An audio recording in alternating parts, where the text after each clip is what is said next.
First of all, I would like to introduce the executive board members of the Wakefield High School Hall of Fame. First is Paula Mullen, the athletic director, and unfortunately she's unable to come tonight. She had a death in the family. The second member of the executive board is Dr. Stephen Mayo, the superintendent of schools.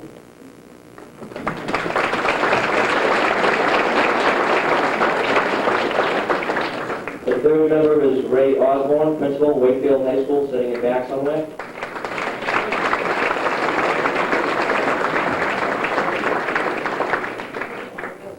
And lastly, the last member of the executive board is William Chetwin, the new chairman of the Wakefield School Committee.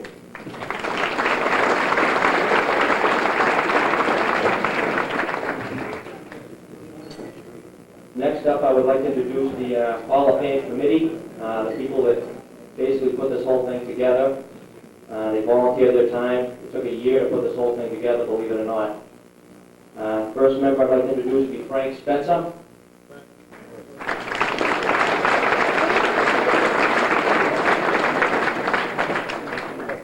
Ronnie Walsh.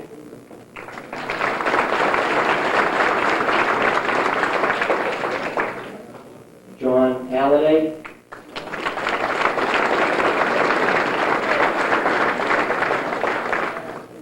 Brad Simpson.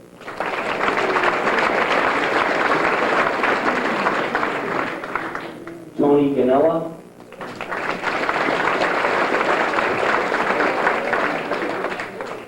Peter Rossi from the Wakefield Daily Item.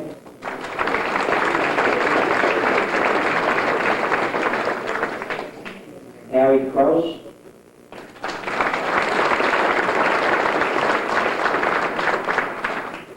Puck Sardella.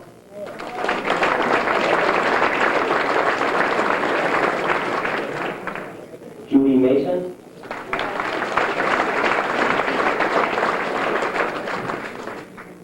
And last but not least, Betsy Sharon, former chairman of the Wakefield School Committee.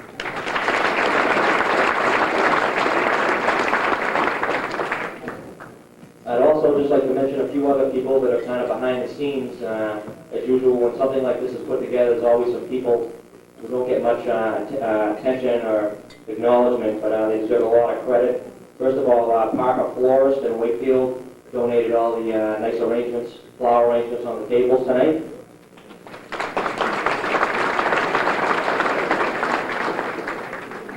The Wakefield Daily Item, who put all the press and advertising and the whole 9 yards behind this whole thing tonight. They helped us out a lot.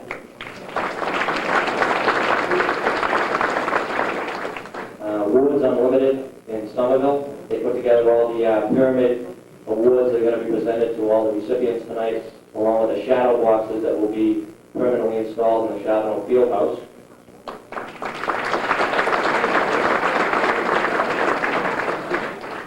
JC Marketing Associates, Mr. Jim Chisholm, as usual, I can't say enough about him. He put together a program again this year, which everyone can kind of go along with as a guide for the evening's events. Nice round of applause, Mr. Chisholm. He's not here tonight.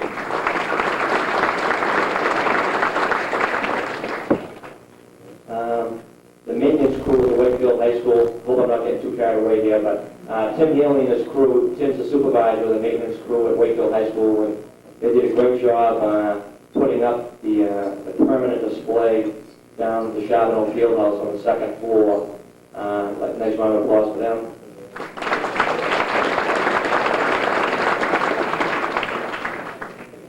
And last but not least, I'd like to thank the Halliday family. The Halliday family donated the Wakefield Memorial High School Hall of Fame plaque in the Charbonneau Fieldhouse in memory of the late Edward J. Halliday, Jr.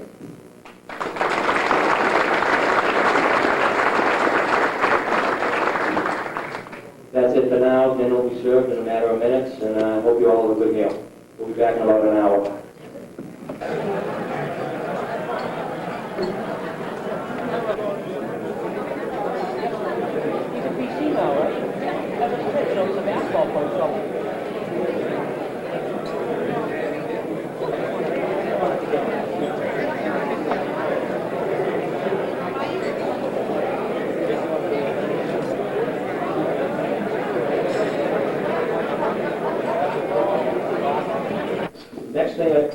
Next thing I want to touch on tonight is what the purpose of the Hall of Fame in Wakefield is.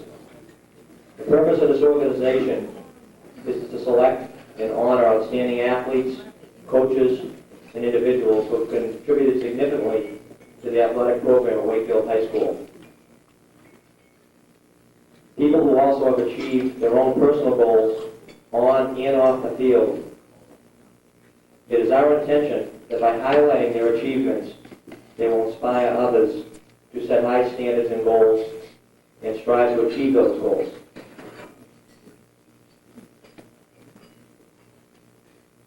On that note, I would like to introduce our guest speaker. I know most people in this room are very familiar with the Voyages family. Ricky is a graduate of Wakefield High School in 1980. He was a two-sport captain and league MVP in basketball in 1980. After Wakefield High School, he took his talent to Bowdoin College up in Maine, where his great basketball and leadership ability continued, where he was elected captain his senior year. After Rick graduated from Bowdoin in 1985, he was chosen to be the head coach at Bates. He was the youngest college basketball coach in the United States. After 4 years at Bates, building that program, he was recruited by Boston College, where he is now the assistant basketball coach. Let's give a nice hand for Rick Voyages.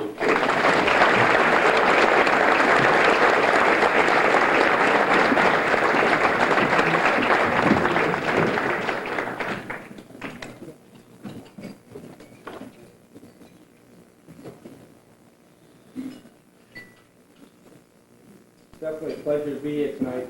For me, it's home. And after about 8 or 10 years being away, a combination of college and coaching, it's great to come back to Wakefield. I've been in a lot of different places over the last few years. Since leaving Wakefield High, I've had some amazing experiences through basketball. I've been in situations like being under constant surveillance by secret police in communist Czechoslovakia in 1987, when I went over there just to give some clinics. And I've seen a dramatic change over there in the past 3 or 4 years. I've had an opportunity to go back. Seen man-eating crocodiles in Africa last summer. Tried to stay away from them the best I could. That was a great basketball experience that I had last year. And after 12 years and a lot of travels, a small Ivy League education and a master's degree, I'm right back in my bedroom at Walden Road. My father's very happy about that. Rent-free, plenty of food around, no bills. Took 10 or 12 years, I finally figured out how things work. It's funny, in preparation to come and speak, I went back through a lot of my old scrapbooks. And we kept a lot of my brother had a bunch of them. And Tony Ganello's son, Peter, even a few years ago, he took Sonny's old movie clips and turned them into, we used 8mm back then, and he turned them into VHS tapes. So I looked back at some of those, and it was really amazing. And it's funny how things pop up. I'm going through the scrapbook, and I see Barry Curley's name come through. And I pulled out my scrapbook page, and the title headline was Curley's win mixed doubles for 4th straight year. And for people that weren't familiar with Barry, and this was his sister, Mary Ann, they just dominated tennis in Wakefield for years and years, right at the time when tennis was really booming in town. And so I pulled it out and I read it, and it was really funny. It said the closest call in the tournament was in the quarterfinals when the Curleys trailed 2 Wakefield High School sophomores, Ricky Voyages and Cindy DeGaravilla, 6-1, 5-3, and Ricky led 30-15. Now, there are a lot of people that thought that we eventually went and lost this match, and people assumed that I choked. I was up 30-15, I had my serve, but it really wasn't that complicated. See, Barry was a cheater. So I must must have hit a couple aces, right on the line. But he's always a little bigger than I am. He used to kid me about my size all the time. So right inside the line, he says out. So 30 all of a sudden, the young sophomores, I get rattled a little bit. And they go on to beat us. And people didn't know that about Barry, but I think Barry, you didn't realize at the time that when it hits the line, the ball was actually in. But just in light of that, he was just a tremendous tennis player. I was really excited to see him. It's been 10 or 12 years, maybe longer than that. But Barry was somebody that looked up to. Steve and I used to spend hours down the courts on veterans with Betts Field. There were only 2 courts in town. And we look back now, tennis is a little bit down. It's not quite as popular as it was for a while. But those were the only 2 courts in town. And now, I assume there's probably 15 or 20 courts in Wakefield. Barry had a lot to do with that. Beyond those experiences, I went on to coach at the small Ivy League level, and that was really remarkable. I think the league that I was in at Bates College, with schools like Amherst and Williams and Tufts University, is probably the most pure situation for academics and athletics. And to leave there and go to Boston College has been a real eye-opening experience for me because it's big-time basketball. It's in a league called the Big East, and it's a multi-million-dollar industry.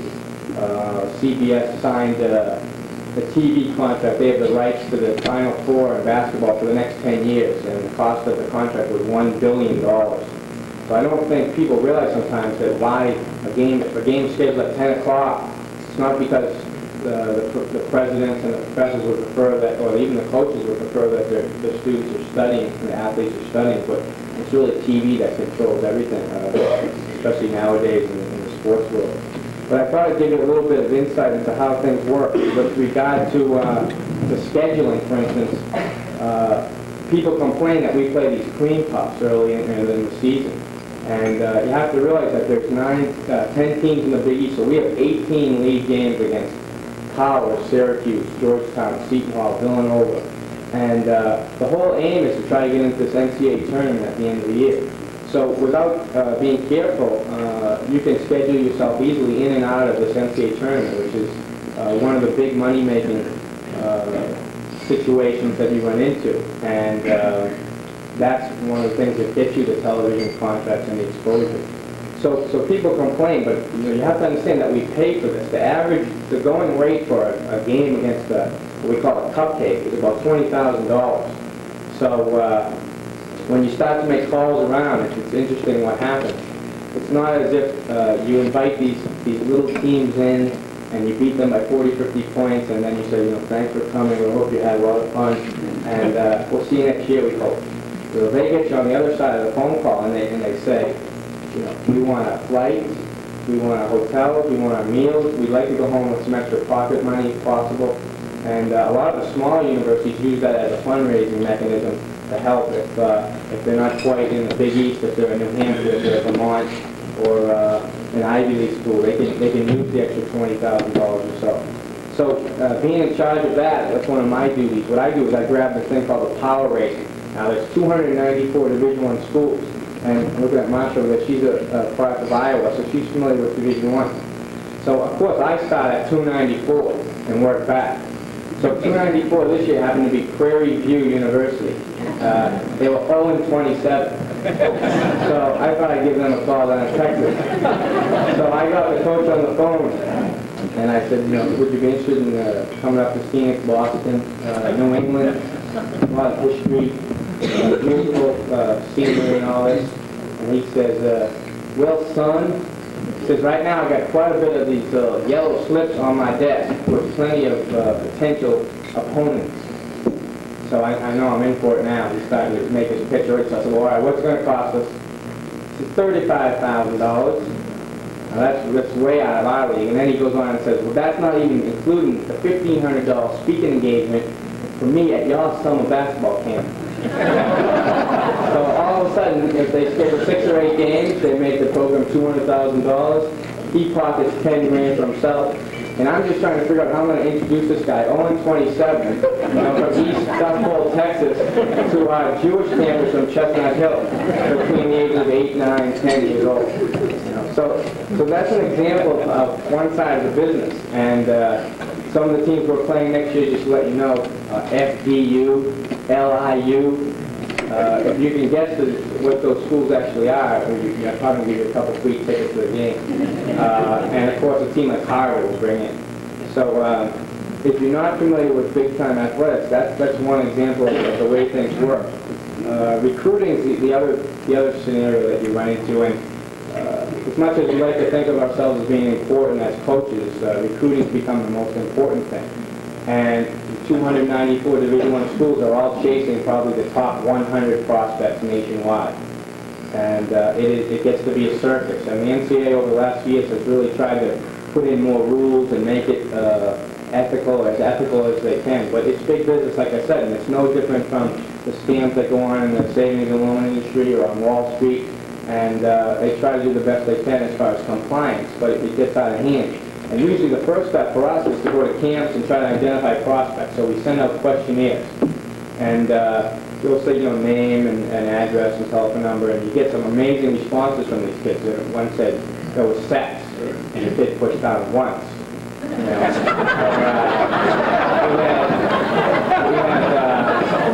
We had one that said father's occupation, and then father's school. And the father's occupation, the student put Barbara, and then father's school, he put Barbara School. So we go through the questionnaires and we try to identify if there's any connection to Boston, if they're interested in coming. We at BC try to look at the academic credentials as best we can. And that's the next problem. There's what they call a Prop 48 requirement, and that's a combination of a 2.0 grade point average, C average in 4 courses, and a combined 700 in the SAT. And if you can't qualify with that, you can still be accepted to the school, but you're ineligible for 1 year. And we at BC, it's pretty tough academically. We don't accept Proposition 48 kids. We won't accept them. And eventually they end up elsewhere in the league. And this year we had a situation where we recruited a star player from Philadelphia. And he made a verbal commitment to attend Boston College. It was kind of a coup for us. He was a big-time player. Now, he had taken the SATs 5 times, and he failed to get his combined 700. So finally, we get a phone call one day from his lawyer, and he says, "I got some good news and I have some bad news." So, so what's the good news? He said, "He gets 700. And he said, "That's unbelievable." "You got it, huh? What's the bad news?" And the lawyer said, "You got 700 in math." He got a combined 1360. Now, his best score that day was 660. So his 700-point increase was the highest in the history of the SAT. So, his lawyer attributed it to one of these Stanley Kaplan courses. So it was kind of hard for the people in Princeton, New Jersey, to believe that he actually pulled it off. And with further review, they found out that the student next to him happened to have just about an identical marking sheet, although his signature was on his test. They didn't catch him red-handed. So, after dealing with that, our admissions people thought they'd forego that. And so right away, Syracuse got on him, and Miami got after him, and thank God he ended up at USC. So at least he's on the West Coast and got to deal with playing again. But, these are some of the things that happen. When you go, then your next step is you try to set up visits. You want the student athlete to visit your school, and you want to go into their home. And there's a famous story about Jim Valvano, the famous coach in North Carolina State. He was a coach at Iona College in New Rochelle, New York. So he goes into this player's home in the deep south. He rings the doorbell, and they come to the door, and he says, "Jim Valvano, Iona College." And the kid looks at his mom and says, "No, he owns his own school." Maybe he'll give us a dormitory. So that's the next step. You set up the visits, and we try to make Boston, as adorable as we can make it, and try to sell the school as best we can. I think one of the most amazing stories is that then you go on and you have the student athlete sign what's called a letter of intent. It's kind of a contract. It's not really legally binding. I think that students want to get out of it and hire lawyers and pursue it, they can probably be released of it. But it tells other schools to kind of lay off this person who's committed to this institution. And there was a famous story of Major Jones, who was the brother of Caldwell Jones, the famous NBA player. And he goes out to the University of Nevada, Las Vegas. And everybody's heard about Nevada, Las Vegas. So he goes out there, and the first couple of days during registration, nobody had any record of him at all. He's supposed to be an incoming freshman, let alone a star basketball player. And he goes to try to get his books, no record. He tries to get his meal card, no record. He tries to get his room squared away, no record of him. So he goes to Jerry Tarkanian, the coach, and he says, "Coach, there's absolutely no record of him. No one's ever heard of him." And Coach Tarkanian looks at him and he says, "Major, you signed a 4-year scholarship with the University of Nevada, Reno, not the University of Nevada, Las Vegas." So he was at the wrong school. So once they squared that away, he was all set. But recruiting gets to be amazingly cutthroat. And again, like I talked to Steve, who works in the paper business, if you want to take shortcuts, you can get there faster, but the price of pay is high. And I think the other thing that you have to understand is that we just fought off at BC the Axe. They really had it out for the head coach, Jim O'Brien, who had 2 disastrous seasons. But you also have to realize that it was in wake of a point shaving scandal back in the early 80s, and then a night school scandal, an academic scandal. So he comes in and it takes 4 or 5 years to clean everything up. But while that's going on, the program is losing, and it's a constant catch-22. So thank God we won enough games, and we kind of got out from under the axe. And I think now we've got a good program, and things are definitely moving in the right direction. So I think we're doing it ethically as best we can, and we're trying to do it with good kids. And we've got some talent now finally. So a beautiful facility helps, which is new, and that helps from a recruiting standpoint. And constant exposure, like now we're on ESPN, next year we're on CBS, and that will certainly help. But as much as I joke about the stories, and there are numerous funny stories, it's a socioeconomic situation, and the kids are from inner cities predominantly. They're from single-parent families, and it's sad actually that they've been pushed through public schools because they're star basketball players, or that they've come to exploit the system the way the system has exploited them. We have one star recruit that we signed this year, one of the best players in New York City, named Rob Blackwell. And Rob's a prize recruit from us. For us, he averaged about 20 points, 12 rebounds. He's considered one of the best players in New York City, and many consider him, as good as they come. And people don't realize that his father left the family when he was age 2. That his mother, Catherine, died of ovarian cancer when she was 11. When he was 10, actually. She had 11 kids, 6 youngsters that she left behind. His sister, Lynette, had 5 kids of her own. She was married at the time, and she took in the other 6. So there were 14 people living in a 2-room apartment in Brooklyn, New York. And Rob is an amazing kid who's wanted to get out of the city. Attended a Catholic high school with assistance, tuition assistance from one of the youth basketball leagues that he plays in. And he's kind of the other side of the coin. And it's kind of the refreshing side of the business. When, as cutthroat as it is, we're trying to provide some of the inner city kids with a great education. And if they can make it to the pros like John Bagsy or Dana Barrows or Michael Adams from Boston College, and that's terrific. But the vast majority of them won't get there. And lastly, I think that, when I think of Rob Blackwell's story, I'm reminded really of my mother, who died of cancer in 1977, and my boss, Jimmy O'Brien, the head coach at BC, who lost his wife tragically last year to a heart attack at age 41. And when I started to think about the 3 of us, we're most fortunate because we've had loving support of our family. And we use basketball as a vehicle and the means to cope with adversity. And I think that's basically probably what sums this up for me, is that this dinner is, for me, a tribute to the Wakefield athletic family. And I really don't feel any different. I love my family. I love Sonny. I love Brad, Tony and his family. And Ernie Don, who's done as much as anybody could ever dream of doing for the youngsters in Wakefield. And so, for me, athletics has been the means to travel and to getting a great education. And I know a lot of the older recipients of the Hall of Fame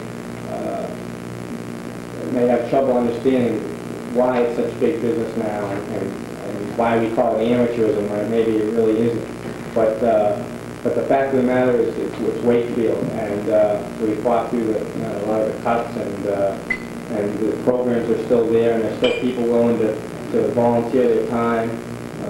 I go around and speak to a lot of youth basketball banquets, and it's like a time warp for me, because my dad ran the program in Wakefield for 30 years. And Johnny Shevlin was one of the first players, he tells me, at Dahlberg School when the league first started, and now there's 4 or 5 of his young kids that look like they're in that age bracket right now. So it's a cycle, and it seems to continue in Wakefield, and it seems to continue successfully.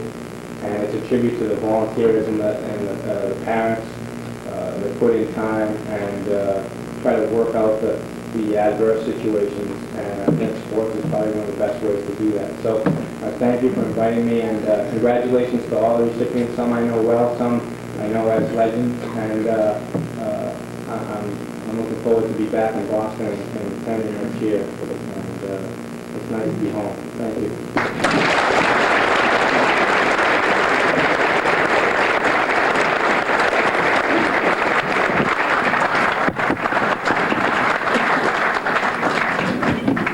Thank you, Rick. Great job. Just a brief intro before we start calling up the recipients tonight. Last year we implemented a little sponsorship, so to speak, in that every recipient has a sponsor, whether it be a coach, a friend, a teammate, what have you. And so the actual awards will be presented by the sponsors tonight. To start things off, I'd like to call up Mr. Joe Saunders to present the award to Henry Rich.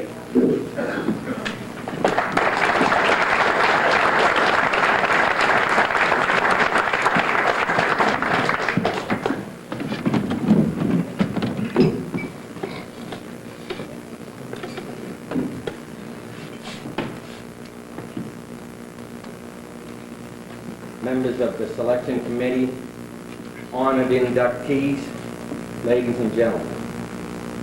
I graduated with the class of 1946 at Wakefield High School. In my class were 2 of the finest athletes in the school's history. One, a little left-hander already in the Hall of Fame, Lester Marco, who was the best baseball player with whom I ever played. The other was a neighbor of mine on Albion Street and my boyhood pal, Henry Pokey Rich. This young man was Lester Marco's battery mate on the baseball team, a basketball player of considerable ability, a truly gifted and great hockey center, and a triple threat back in football. I played high school hockey and baseball with Henry, and he was a good teammate as well as a good friend. In his high school career, he earned the astounding total of 12 varsity letters. Henry Rich was the finest running back of his day.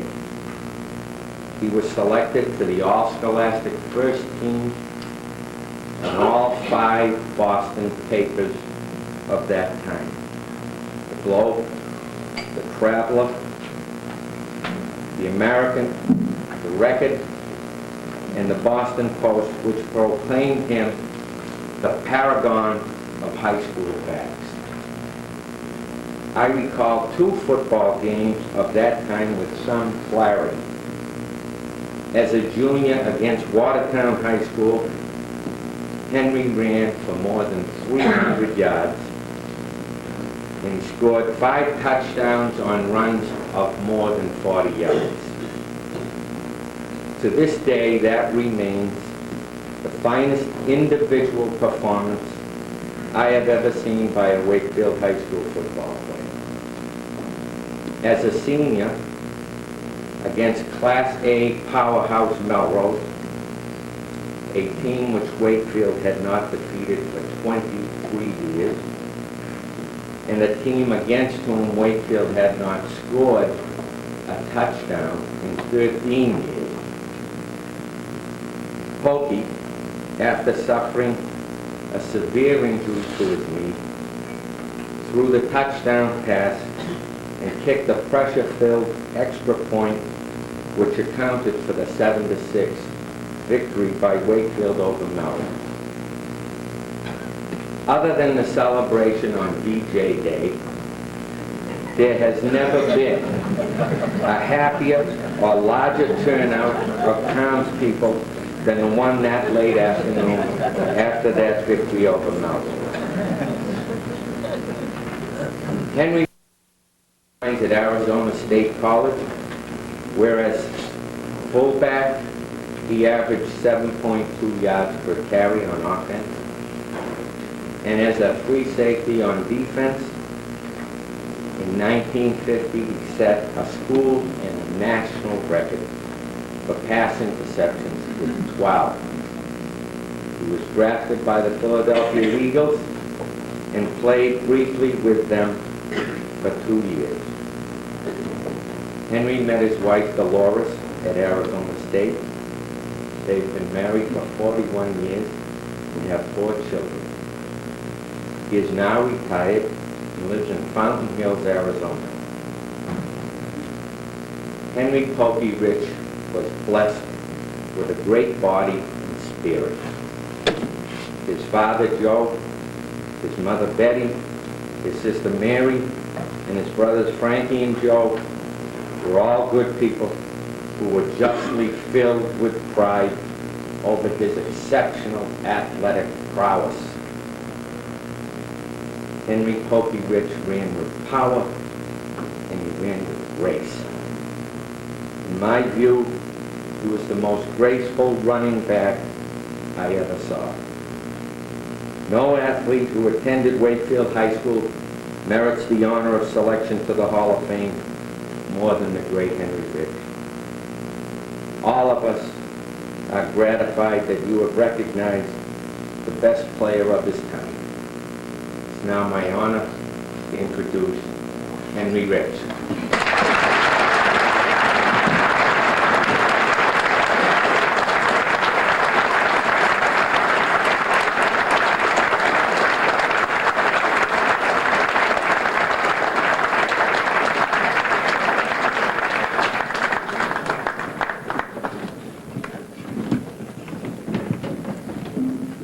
Ladies and gentlemen, good evening. As Joe just mentioned, much of the body has deteriorated, but the spirit is still there. And for this committee here to do what you've done in formulating this particular program, my congratulations to you. I also want to recognize the people who are not with us, great associates of mine, Red Zanotto and Jim Landergan. They were great athletes, wonderful athletes, and I'm sure you kids are very proud.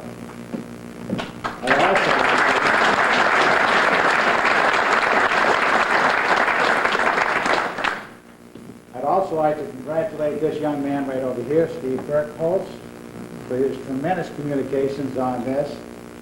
And also, I'd like to express my proudness and joy to be included among all the other inductees this evening. You're champions, and you'll always remain champions. Ladies and gentlemen, thank you very much. Oh, one thing that, my God, I've never lived this down. I'd like to introduce my wife,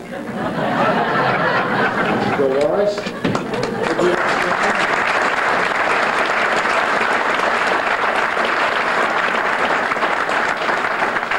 I'd also like to recognize and call upon him just to stand a dear old friend of mine by the name of Arthur Moncrief, who years ago during my high school days had tutored me in algebra. So he thought. But he also had two very beautiful daughters. And I'll tell you, what an enticement that was. How would you stand up and so people can see?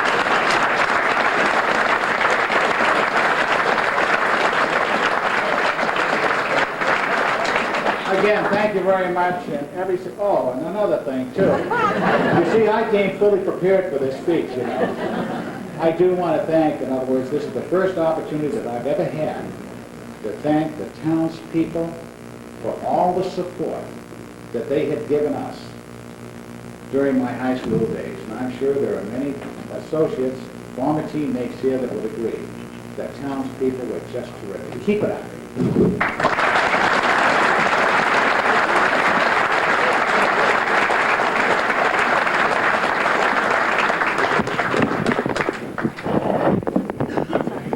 Next up tonight is Ronnie Walsh. She's going to be presenting Karen Sorensen Henry with her award.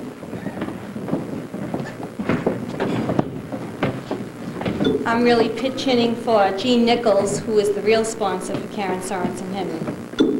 And I'd like to read her remarks. First, let me extend a greeting to the guests at the head table, to the student athletes, parents, friends, and coaches, and to all others in attendance this evening. I am truly sorry that I was unable to travel to Wakefield for this year's induction ceremony. I am pleased and proud to sponsor Karen Sorensen Henry as an inductee this year. I first met Karen as a 7th grader at Wakefield Junior High, I won't mention the year, when I was teaching physical education fresh out of college. Karen participated in every after-school sports activity we offered, from soccer to gymnastics, from basketball to track. She became active in our girls' sports club in the 7th grade and was organizing and leading it by the 8th grade. Perhaps her greatest contribution to the junior high PE program was the role she played as a student leader. Student leaders were a highly qualified select group of 8th grade boys and girls who assisted us as teachers in setting up equipment, leading warm-ups, conducting various drills, and officiating in class games. Karen clearly stands out in my memory as one of the very best young leaders. To have been an effective leader to youngsters just one year her junior demanded a high degree of maturity and self-confidence, in addition to the gift of extraordinary motor skills, for which she is being honored this evening. My association with Karen continued through her high school years, during which time she completed in gymnastics, in track, and field. As her head coach in gymnastics for 4 years, I was able to observe other qualities worth praising. Her tenacity and will to succeed both as an individual as well as a team member were most impressive. In a sport that, by its very nature, demands self-reliance, Karen was the type of athlete, and I suspect still is the type of person, who never made excuses for herself. She accepted the challenge of the difficult and sometimes monotonous work of gymnastics training and took responsibility for her own performances, whether good or bad. Karen's leadership qualities surfaced again in high school, where as co-captain of the gymnastic team, she contributed significantly to the development of new team members. Never selfish or demanding, Karen was the type of athlete that keeps coaches in the coaching business. As I reflect back on experiences of our gymnastic days, I realize that tonight represents one more occasion, albeit 13 years later, for which I have felt a great sense of pride in Karen, this time for being honored as an inductee into the Hall of Fame. I too feel honored to be your sponsor for this event, and more importantly, to have been associated with you as your teacher and coach. Congratulations.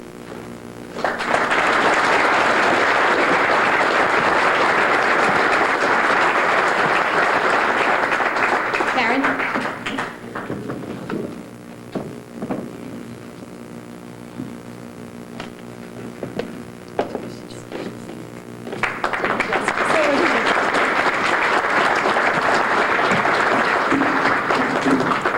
Good evening. I'm really happy to be here. Very proud to be here. All the way from Nashville, Tennessee, y'all. That's where I currently live, and I hate to admit I'm not embarking on a country music career, but just living there. But I'd like to thank Ronnie for filling in. It was wonderful to rekindle a friendship with Jean Nichols because of this whole program. I saw her, she was inducted last year, and that's how I tracked her down. So that was great to rekindle that friendship. But unfortunately, she couldn't be here, so I'd like to thank Ronnie for pitching in because Paula was going to be here tonight, but couldn't be. I'd like to thank Harry Krause also for being my liaison and keeping track of me in Nashville and through my sister. I'd like to thank my sister also. She nominated me, Sonia Sorensen Fuller, so she started the process. And this is quite an honor, and it was at a time when women's sports were just starting to get noticed in the world. Olga Korbut and Nadia Comaneci, and so this is dedicated to all the women athletes of the past, the ones currently struggling, and to all those for the future. Thank you very much.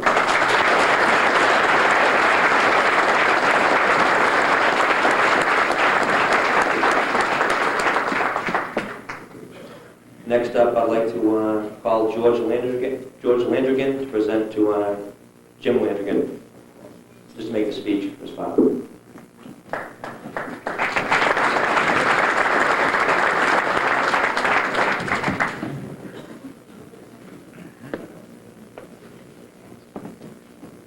Well, it's with great pleasure that I'm here with my mother and my wife to have my brother presented into the Hall of Fame. As so many of you knew Jim was a great guy. He was not only a good athlete, he was a very fine person. He was a good student, always had time for his friends, made friends easily, always had really time for everyone. He was not only good in football, but also in, of course, hockey. He was also very good in track. As some of you may remember, he held the shot put record for over 23 years. But one of the things that I remember so well that Coach Healy said about Jim, he was one hell of a tough athlete, but he was always a gentleman. He played hard, hit hard, but always did it right. And I know that somewhere in the great beyond that Jim's up there looking down and saying, well, thanks so much for tonight, because he really deserves to be there. Thank you very much.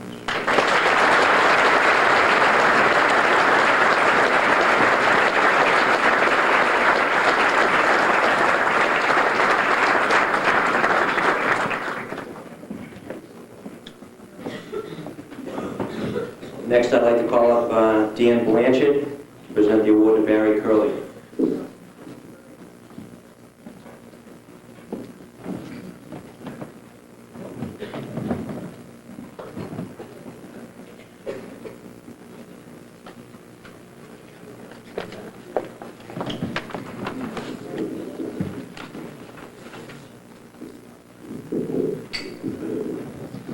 Steve Burkholz, members of the Hall of Fame Committee, honored guests, and friends. I am so pleased to be here this evening.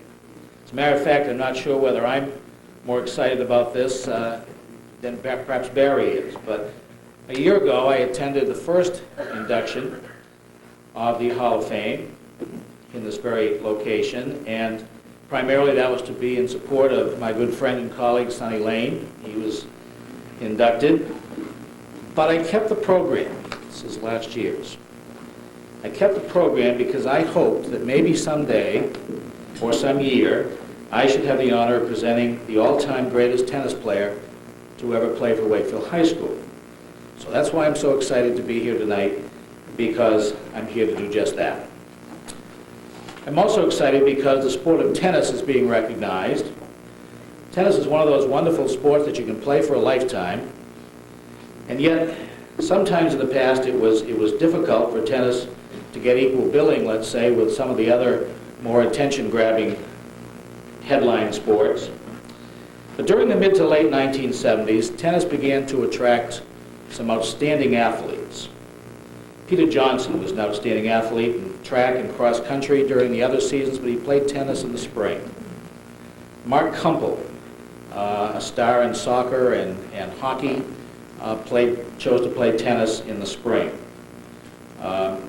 I think of Jim Fitzgerald and our very own Rick Voyages, who spoke earlier this evening, to mention just a few. But Barry Curley was the centerpiece. He was the one pure tennis player that we had.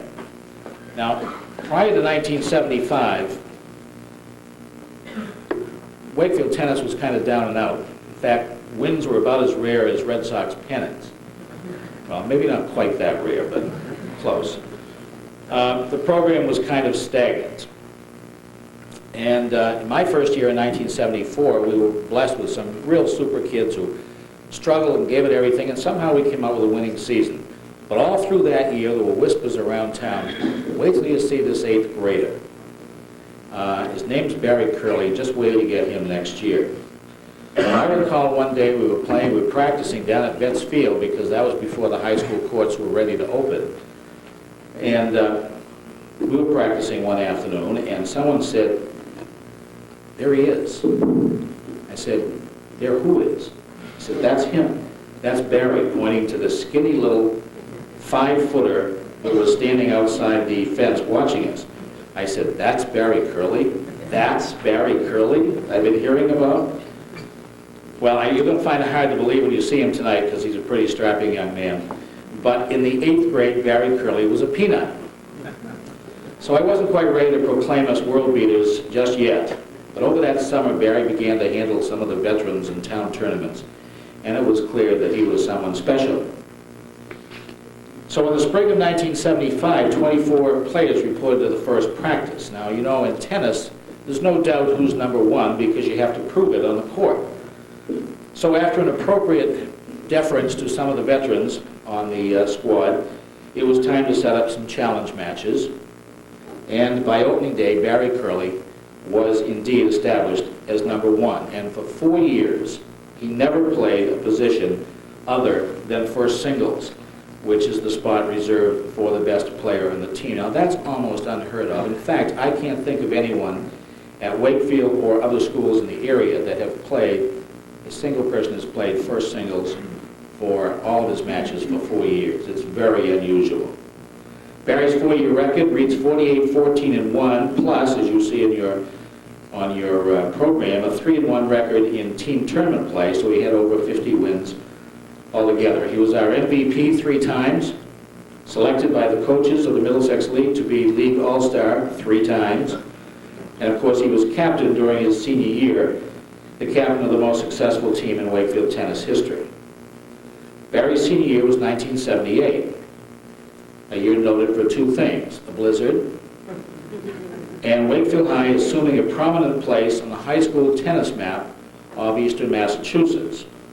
So this team that was mired in futility a few years earlier was now sporting a record of 15-3 and seeded 4th in the state tournament. And as I stated, Barry was the centerpiece of that team. There were others of note, though, on the team. In fact, Barry, I have to tell you, you're not the first to be inducted into this Hall of Fame. Mark Kumpel, who played second doubles, beat you last year, but that was for hockey. Our very own Steve Burkholz was a member of that team, now the coach of Wakefield High School tennis and our master of ceremonies this evening. And of course, so was Ricky Voyages. Finally, let me just tell you a couple of things about Barry as a person, aside from the statistics, because he was a great young man to coach. But I do recall a couple of anecdotes that I want to share. One was his very first match of his career, and Barry's private coach arrived. That's right, private coach, on the Farm Street courts alongside. And after the first set, when coaches are allowed to speak with their players, Barry went to talk to his private coach. Well, you know, tennis is a little bit different than some sports, because it's a team sport, but you play it individually on the court. So a high school tennis coach's job, or a very big part of it, is to build a team. So while the other guy knew, I'm sure, a million times more than I did as far as the techniques of forehands and backhands, I figured that there was only room for one coach on match days. And so when the match was over, I got a hold of Barry and I said, nay, you tell that character that your only responsibility is to me on match days. Well, I'm going to ask him later tonight, but I never found out what Barry told him, but I never saw the guy again. And Barry was wise enough to realize that situation. Interspersed around the team season is a singles tournament. And during his junior year, Barry won 4 rounds, meaning he could advance beyond the regionals to the final 16. I guess we'd call them the Sweet 16 today of the state. And every year the final 16 played for the championships in Brockton. Well, taking a little historic liberty, I said one day that Barry had made it to Mecca, meaning that we joined the annual pilgrimage to the Mecca of Eastern Mass tennis. Well, to my statement, which I think appeared in the item, Barry said the next day, "Gee, Coach, I thought we were going to Brockton. Where's Mecca?" Mrs. Curley appreciated that story tonight. I think Barry's greatest single moment on the courts came on the clay in Winchester. It was late in his senior year, and Barry was playing Reese Thomas. Now, Thomas was ranked number 2 in New England, 2 in New England, and held a national ranking as well. And Barry was determined to beat him. And the first set, he was awesome, winning 6-1, the first set that Thomas had lost all season. Second set wasn't quite so easy, as Reese was fighting for his life, and he knew he was in trouble. The set progressed to a tiebreaker at 6-6, that's tennis's version of overtime. And Barry won the final point for a 5-4 tiebreaker win in the match. It was Reese's only loss in 4 years in league play, a real dramatic and satisfying win for Barry. So this young man was a leader by example. He was dedicated, hardworking, just a super person to work with. And at a time when some tennis players disgrace themselves by abusing their opponents and throwing their rackets and defaming their own reputation, Barry was always the gentleman, and that to me was always much more important than the wins and losses. So it's my very great pleasure and pride to present to you this evening Mr. Barry Curley.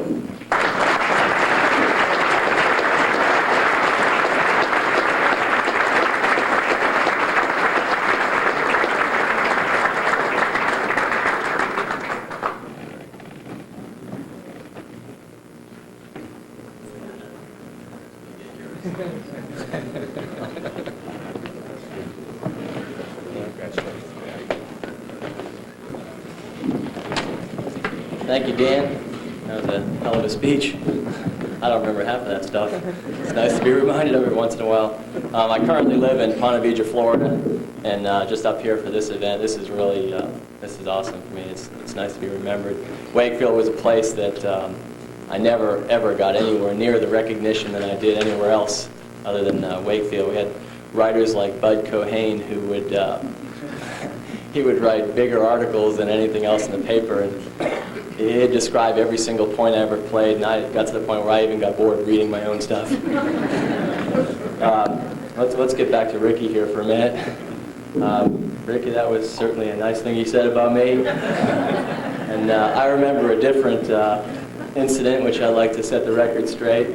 There we were in the quarterfinals, me and my sister in mixed doubles, and as Ricky remembered it, the ball hit on the line, and I called it out. As I remember, you did choke, Ricky. The ball never went over the net. I probably would have called it out, but it never came over. And after the match, as he shook hands, he said, "I'm taking up basketball." And the rest there is history. No, seriously though, some people have been really influential in my tennis career, I guess you'd say, is guys like Steve Donahue. When I was Steve's here. How about a little round of applause for Steve?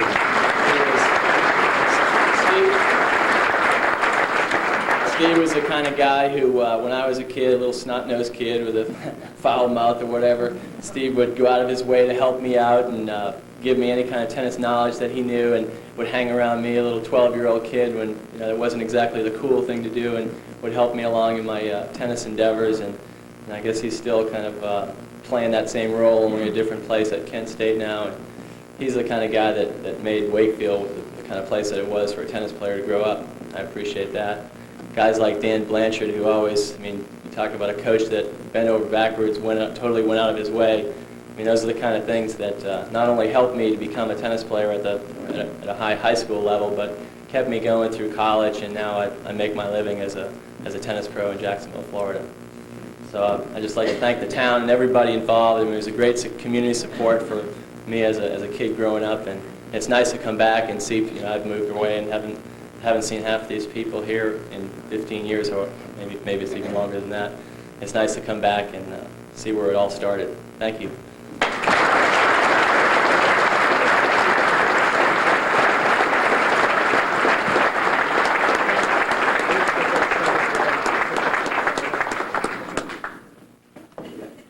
Next, I'd like to call up Mr. Paul Wheeler to present an award to Joe Zanota Jr.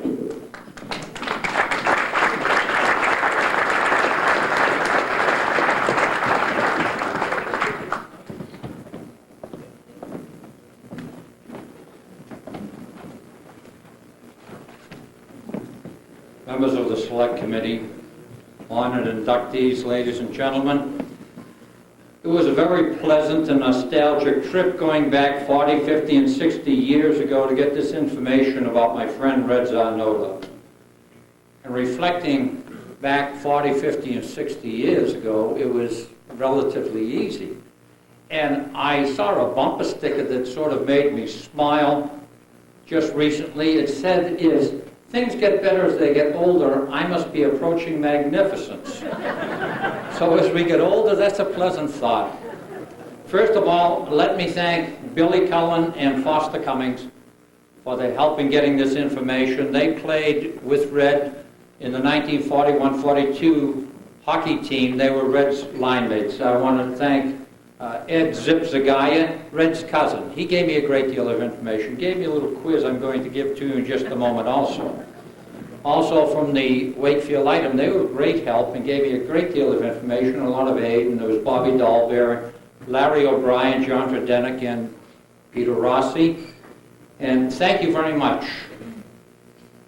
Here's the quiz that Eddie Zagaya gave to me to pose to you people. You don't know the answer, obviously. I had an idea. He indicated to me that in the early 40s, there were 5 young men in this area, 1 in Lynn, 4 in Wakefield. They were all excellent athletes. The man in Lynn, the young man in Lynn, his name was Price. And the 4 in Wakefield, one was Johnny Quay, a terrific athlete. The next one was Zip Zagaya. We called him Zip because he was just an excellent track man. He could run the 440 like nobody else in our time. Larry Botnick, perhaps the best athlete I had seen in high school, and a guy named Red Zanota. These 4 fellas came from Wakefield. The 5 of them had something in common. And the something in common is each of their mothers' names was Gorski. There were 5 Gorski girls that came from Poland. They settled down here, and their offspring were terrific athletes. Red was one of them, of course. Zip told me that the Gorski girls got their courage because they lived on the Russian border in Poland. They got their speed because they ran like hell when the tanks came. But whatever, that was a common thread amongst these 5 outstanding athletes. Red Zanota was born in the mid-20s, and he grew up through the Great Depression of the 30s. And there were a great many different things, of course, in the 30s than we have today. And one of the things that I've got to bring to mind is the climate. We had a different climate in the wintertime. And we used to have a lot of ice, where now we don't have much ice. We used to have a lot of skating. And the young fellas, we used to go down to the lake, and you could watch men chopping up the ice and putting it in the ice house to sell for the rest of the summer. It was 12, 15, 18 inches thick. We had it 4 months of the year. I recall skating on a Thanksgiving Day. But we had a great deal of ice in those days, so the climate was different, and Red took full advantage of that. He was a terrific hockey player. He also skated down at the end of Fitch Court in a little pond that they had down there. The Wakefield High School hockey teams, prior to Red being on there, used to practice on the lake. We can't conceive of that now, but they did. And they played every game outdoors. no natural ice. But in the 1941-42 season, when Red was a sophomore, Wakefield High School was admitted to the Eastern Mass League for the first time. And I have some information here from two of Red's teammates. One of them, Foster Cummings, and he wrote to me when I asked him for information. I can't recall instantly back in the specifics of it. And Foster wrote to me, he said, in the hockey 41-42 season, Frank Dinan, coach, originally played Red as a defenseman, but later switched him to the center of the second line with Bert Strong and Al Thresher. Partway through the season, the coach shifted Red to the first line with Bill Cullen and me. These moves gave more physical capability to the first line. This team won the Eastern Mass League that year. And Red was the leading scorer. He was an all-star. I recall the story Buddy Vitito told me. Doc Mooney was a very well-known sports writer for the Boston Post in those days. He was also a referee. And he was outside the Wakefield dressing room one night, and he said that Red was the best player in the league. And Buddy Vitito, who was the goalie for the team, said to Doc, he's only a sophomore. And Doc Mooney couldn't believe it. But Red was a sophomore. He led the league in scoring. He was all-star, and he certainly was an outstanding athlete. Billy Cullen sent me along an article that I never could have gotten. In his collection of articles, it's a picture of the first Wakefield High School hockey team. It was in the Daily Item, published in 1966, first Wakefield High School hockey team 25 years ago. The first Wakefield official Warrior hockey squad, the 41-42 edition, performed an almost legendary feat as it established a strong tradition that has remained strong in the town ever since. After 4 years of freelance competition under the name of the Wakefield Independents, the boys got together in 41 as an official high school team under the coach Frank Dinan. It was the first time that the team had skated on indoor ice, and this in itself seemed revolutionary to them. This team in the tottering stage took everyone by surprise, and it grabbed every honor in sight. 3 players, Red Zanota, Earl Richardson, and Bill Cullen, finished 1, 2, 3 in the league. Zanota, who was only a sophomore, went on to play for the Olympics in 1952. Zanota was showing his potential at an early stage. He started the season as second-line center. Because of his playmaking abilities, was moved up to the first line. They played their first game against Melrose High School. It was not in the Eastern Mass League, and they get massacred. I think it was 9-0. In the Boston Herald, Fred Foy writes, there was a vast difference between organized indoor schoolboy hockey and the free skating, free swinging shinny of the great outdoors. Thus ran impression numbers won through the minds of Wakefield High School skaters today as they recover from the shock of their Saturday introduction to the glorified indoor hockey. They always played outdoors, practiced on the lake, and when Red was on the team, they got practice once a week in the Boston Arena. It was like from 5 to 6 in the morning, so they had to leave Wakefield at 4 o'clock. The rest of the practice was on the lake. In the 1942-43 season, Red again was the top hockey player in the Eastern Mass League. He was on the ice, he was the dominant player. He was again the top scorer and was selected to the All-Star teams. And the college coaches were watching Red very, very closely. This was in the days of World War II. And in those days we didn't have television, we had radio and had a lot of movies. And in those days, in World War II, when they showed a movie, I remember Guadalcanal Diary, then the Marine Corps recruiting office would be deluged with young men that would join. Then when they showed something about the Navy would be deluged. And when you became 18, you registered for the draft. They showed something about the Coast Guard, the Army, and they would all join. Red joined the Marines. Red joined the Marines, and as Foster Cummings, Red joined the Marines in World War II, and he was in the Pacific. He was a member of the Marine Bombing Squadron, VMB 612. This was the rather famous B-25 squadron that operated from Saipan, Iwo Jima, and Okinawa. So Red put his time in the Marines. Incidentally, the captain of the 42-43 team was Buddy Vitito, who was killed on Iwo Jima. When Red came back from the service, he and I were close friends, and an awful lot of colleges wanted Red to play hockey for them, and one of the most famous ones was Dartmouth College. There was a fellow up there by the name of Eddie Jeremiah that wanted Red. So Red asked me if I would thumb up to Dartmouth College with him. In those days, it wasn't such an offense as it is today. There's so many creeps out there, you wouldn't dare pick anybody up. But we thumbed up to Dartmouth College in the summer and talked to Eddie Jeremiah. Eddie Jeremiah wanted Red, he wanted him bad. Indicated that the freshman class for that year was filled. I was not a hockey player. Red tried to talk Eddie Jeremiah into giving me a hockey scholarship too. Red was a terrific salesman. And I don't know whether Jeremiah bought it or not, but he steered both Red and I down to Brewster Academy. Red and I got out on the road again. We spent the night in some field. We slept there and then thumbed down to Brewster Academy. And down at Brewster Academy, we told them that Eddie Jeremiah sent us. I got in under the umbrella. And we went to school at Brewster Academy. I mentioned Brewster Academy because Red played football there. He's a terrific football player. He was a great baseball player. He excelled in hockey. He was really good. But I also have to bring in Brewster Academy because that's where he met a young auburn-haired lady named Jean Lever, whom he married later on.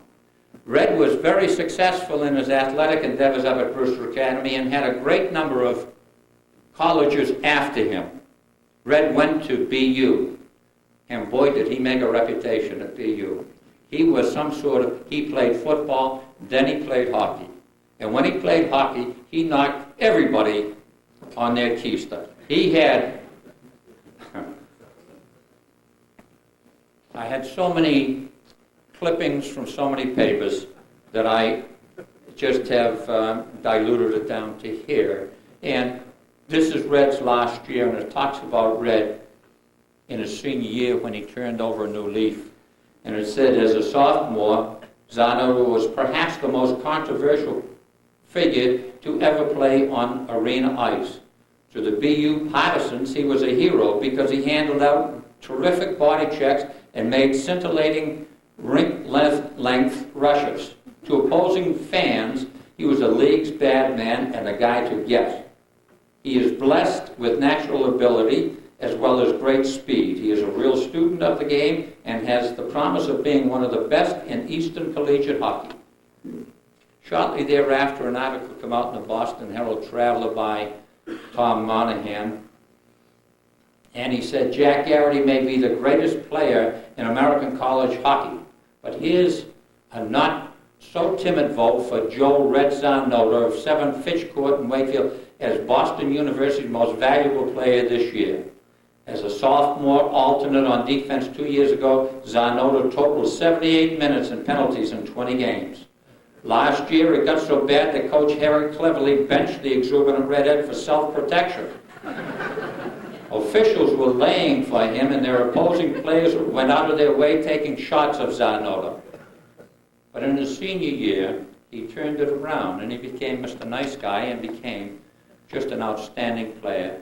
And even Boston College, who were the arch rivals of BU, gave him some accolades. Last week against Colorado and Michigan, Zanoda played his best games.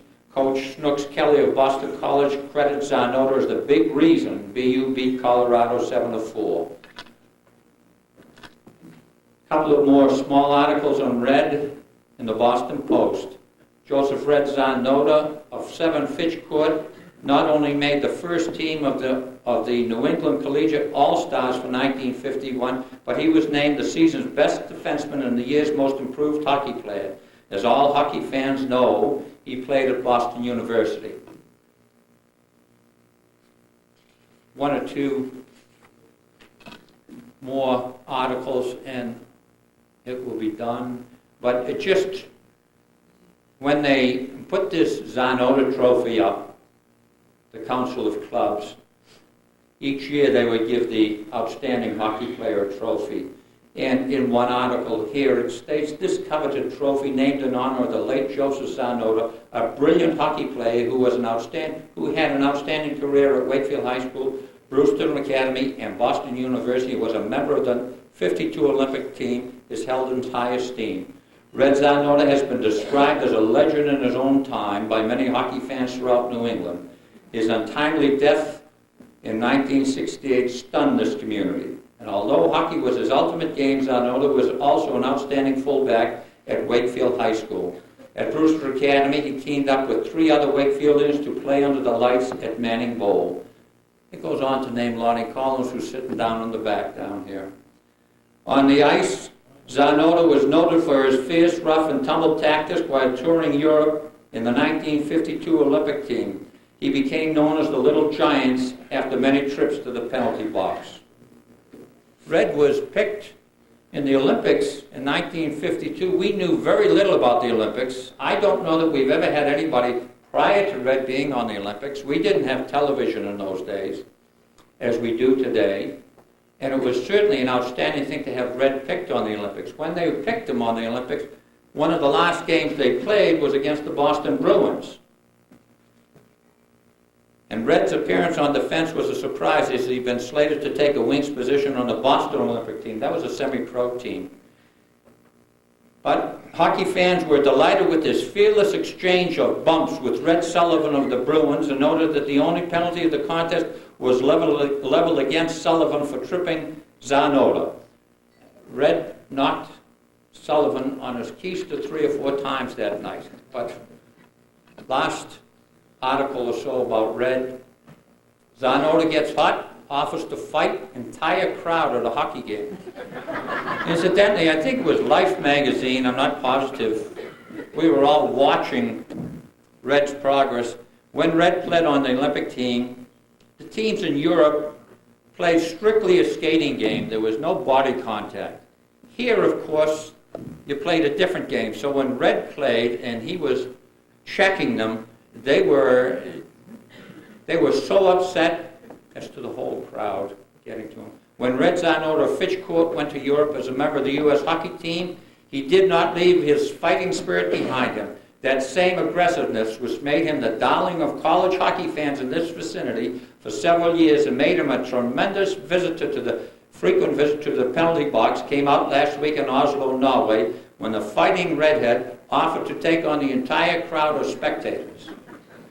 Red's trouble started when he became the victim of an illegal tackle, stories from an Oslo report. Taking exception to the irregularity, Red dropped his gloves and sealed into his opponent, Gerhard Poltera of the Swiss team.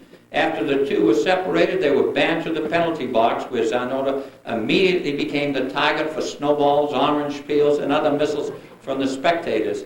It was then that he climbed onto the public stand and offered to take on the whole crowd in personal combat. Red was a very aggressive fellow, and when he was around, he was the king.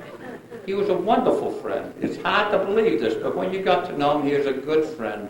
I recall when we go down to the lake, and I see a couple of hockey players out there. Tommy Humphreys is sitting there, Howard Melanson. They knew if Red's there, you better keep your head up. We were playing one day, some fella from Reading was skating, and he was a good skater. Skating against, I happened to be on Red's team this time, skating down against, he went through me like it was nothing, and he went around Red once or twice, and the third time down, Red got him, and he said, "There you SOB." Somebody told us afterwards this was a priest from Reading. But it was a game of survival down there. Another guy that had a game of survival with him was a great hockey player, was Henry Rich. The big disadvantage Henry had with Red, he was 3 or 4 years younger. And Henry was just as aggressive as Red, but 3 or 4 years younger, which put him at a distinct disadvantage. And lastly, an article summing up Red, and it I think it's in the item, it could be in a Boston paper. And it said, it's entitled A Competitor and Mentor. And it's dated October the 10th, 1968. I think Red passed away on October the 8th. The sudden passing of Red Sarnoda has sent shock waves of sadness far beyond the community. Thousands of people who enjoyed the hard competition of sports are sensing some of the griefs Red's closer friends and relatives are facing. Many people knew Red from his prowess on the hockey team, and in and about Wakefield he was sort of a legend to those who have followed the game. During his days as a player at Wakefield High School and Boston University, he was known by teammates and opponents alike as a tough man on the ice, a player who gave nothing and demanded nothing except the highest order of competition from his fellow players and those at the opposite end of the rink. In his Olympic play, he built the same reputation. He was a competitor, a hard and exacting player who put into the game all the verve and delight with which he lived his life.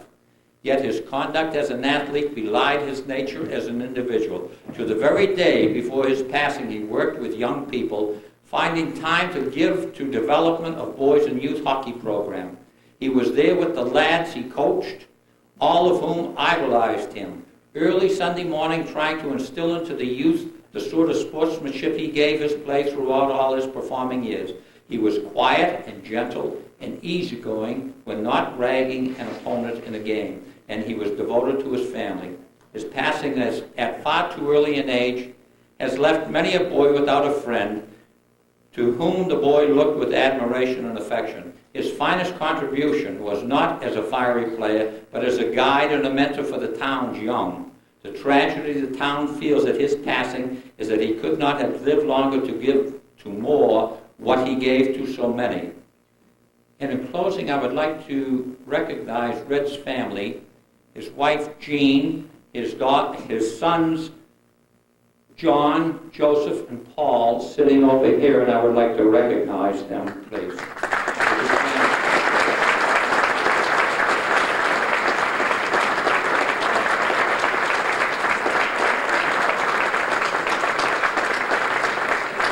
I would now like to introduce, to accept this award, one of Red's son, Joseph. Joe, would you come up here, please?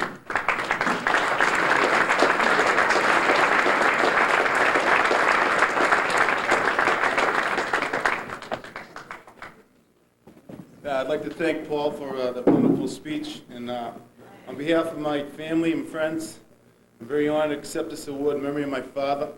I also would like to thank the Hall of Fame Committee for having us here this evening and doing such a wonderful job. And I also like to congratulate all the other inductees that receive awards tonight, and thank you.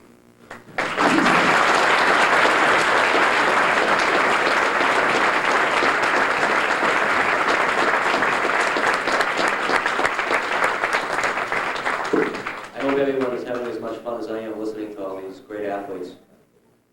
Next up, I'd like to call Hall of Fame member, former football coach from Wakefield, Coach Bill Tye, present the award to John Shevlin.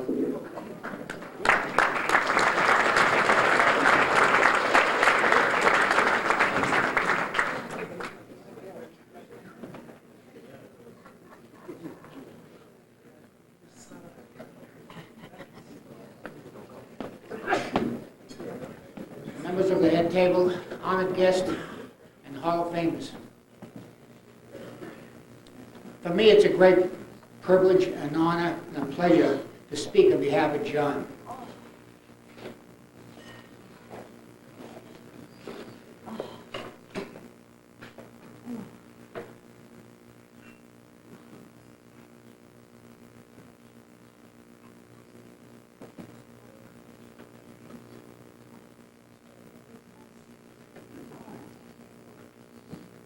John was one of the truly outstanding athletes I ever coached. And I can honestly be truthful with everybody. I found John when he was in the 7th grade. His lovely mother used to bring he and his brother Bill down to Colonel Conley Playground, where I was on duty as a lifeguard with that infamous swimmer Hack Walsh beside me. And I used to watch them playing ball on the beach. And I saw the ability that both of them had, but I knew John was the oldest, so I said, I'll hit John first and Bill will follow later. And I talked to him about the benefits of going to Wakefield High and the fringe benefits of becoming a student athlete. And I went back to my coaches and I said, after watching him throw a ball on the beach, I said, here's our quarterback 4 years from now. And he certainly proved me right. John not only played football, but he was a 9-letter athlete in basketball and baseball. Each one of his coaches proclaimed him the best they ever had. Lou Racker said he was one of the best baseball players he ever had. And Frank Charbonneau, his basketball coach, said he was the best basketball player he ever coached. And as far as I'm concerned, he is the best passer I have ever coached in 40 years of football. Now, John, I'm talking about his high school career. It was all Middlesex League in all 3 sports. He was the catalyst in one of the best records in Wakefield High School football history, and in my coaching record. 17 league games without a loss. He was a super passer, completing over 58% of his passes for 2,000 yards and 22 touchdowns. In his junior year, I had so much confidence in him and his throwing ability that we threw 17 passes in a row. He completed 12, 4 were dropped, which disgusted me. And I had the nerve to tell him that he threw one very poorly. He was an all-scholastic quarterback in the days when quarterbacks were basically running quarterbacks. John was involved with what we normally call now the pro offense. We were one of the few teams to use the pro offense, and it's because of John that I put the pro offense in. And he was up with 3 of the great quarterbacks in Massachusetts at the time. John was the only passing quarterback, the others were runners.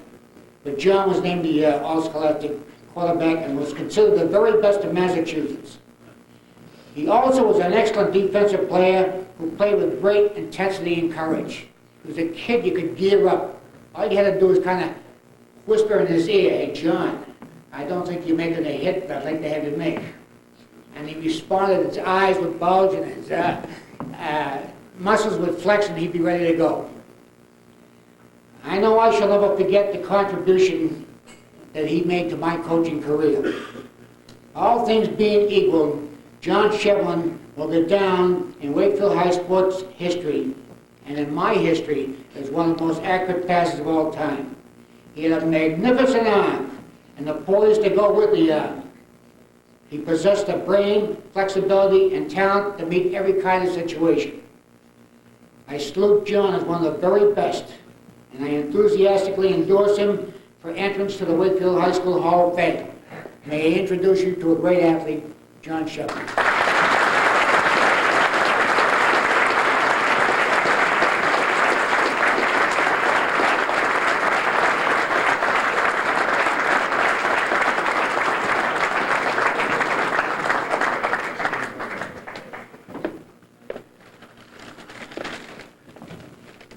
I've been waiting 30 years to hear those nice words from Coach Todd.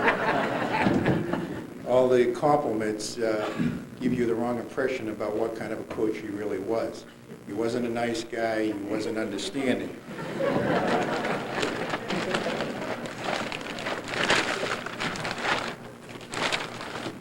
He was more on the mold of Vince Lombardi.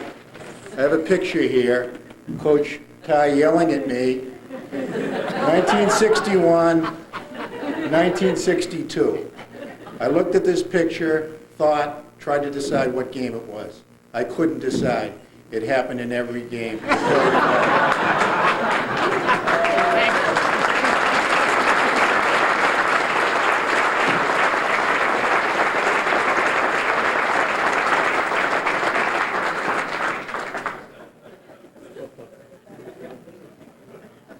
Don Young no longer has a copyright on that picture. Through no virtue or achievement of my own, I was fortunate enough to grow up in Wakefield, where I was superbly educated in the public school system and afforded the opportunity to play sports. The fact that we have chosen to raise our family here is an indication of how I feel about the town and my experiences here. Sports has always been and always will be a very important part of my life. The lessons I have learned on the playing fields and in the gyms in Wakefield have been just as important as those I have learned in the classroom. I have many memories from my sports participation in Wakefield. Those memories encompass the full range of human emotions. Learning to play basketball in a predominantly hockey town in the Dalbert School gym with Zach and Al Boyages on Saturday mornings. Playing one tech tournament game in the Boston Garden when the seating capacity was 13,909. Fortunately, only 900 people showed up to watch us get blown out by Needham by 30 points. Our team participating in the state Babe Ruth League tournament, and Dave Pollard and myself finding out 5 minutes before game time that we wouldn't be able to play because our birth certificates were not in order. Last-second victories against Newton South and Stoneham. 2 Middlesex League football championships. Watching Tom Butler streak across left center field at Moulton Playground in pursuit of a hard-line drive which you would never catch. Tom forgot that the Pop Warner football team had not taken down the goalpost. Tom survived the inevitable collision, and to this day, he's my oldest and dearest friend. When I was a senior, the townspeople in Wakefield then raised the unheard of sum of $10,000 to send our team to Washington, D.C. Most of us had never been on a plane before. We met Speaker McCormick, who was from Massachusetts at the time. We sat in his chair. We had a tour of the White House. And while we were going through the White House, the loudspeaker said, "Well, the Wakefield High School team, please come to the Rose Garden." And we went to the Rose Garden, and President John F. Kennedy came out and talked with us for half an hour, 45 minutes, shook hands with everyone. At that time, Coach Ty had the foresight to have brought a football along with him that was inscribed from the Wakefield High School team to the White House team. Accepting this ball, I'm sure, was one of the highlights of President Kennedy's term. But in any event, several months later, we received back a football from the White House team to the Wakefield High School team. Whatever success I may have achieved in sports or in the classroom was due to a large measure to the collective result of the efforts of many others. To my mother for always being there and driving me to all those practices, making sure that I was in before the street lights went on to study, even in law school. That's it.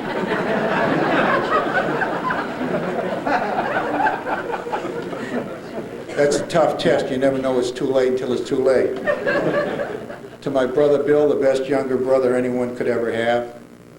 To my wife Marilyn for her support, understanding, and patience.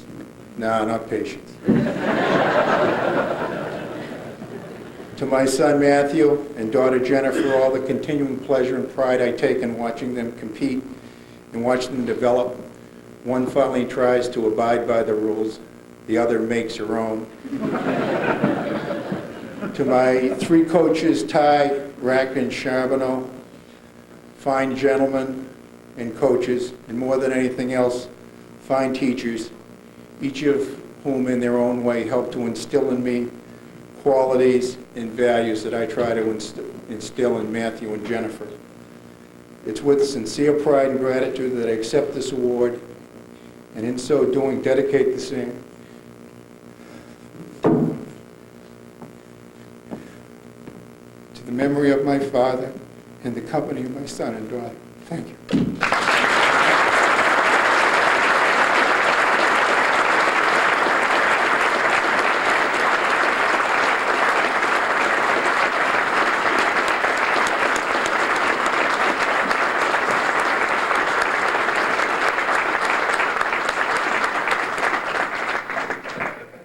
Next up will be William Healy Jr. to speak of William Healy, Coach William Healy.